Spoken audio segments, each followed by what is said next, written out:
Mamun video নিয়ে উপস্থিত আমরা একসাথে কাজ করি।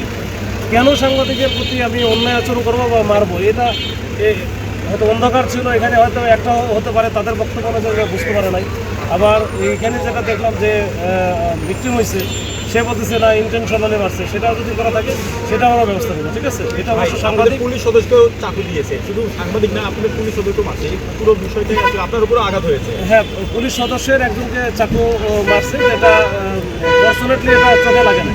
তো যাই হোক, এই বিষয়গুলো ওইখানে যারা ছিল তারা মানে ঢাকা বিশ্ববিদ্যালয়ের শিক্ষার্থীর পরিচয় দিয়েছে। তো ওইটা আমরা খতিয়ে দেখতেছি আসলে এরা কারা এই এত রাত্রে এই সোরার উদ্ধারে থাকতেছে এবং তারা ওই যে মাদকের বিভিন্ন রকমের মাদক সেবনের সাথে জড়িত। তো এই বিষয়গুলো আমরা আসলে দেখবো, খতিয়ে দেখবো, দেখে এটা পুলিশ সদস্য যারা সাংবাদিকের উপর হামলা করেছে। ভাই, মাদক বিরোধী অভিযান অব্যাহত থাকবে কিনা? এটা একবার অব্যাহত থাকবে।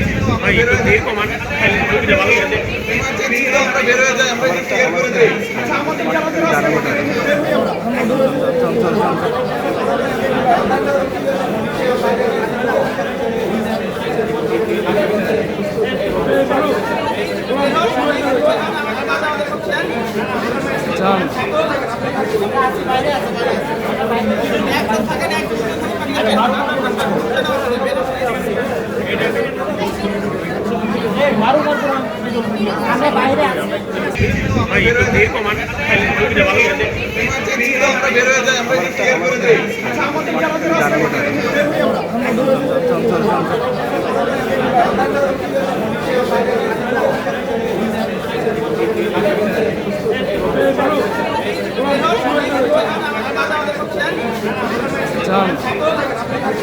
বাইরে আছে।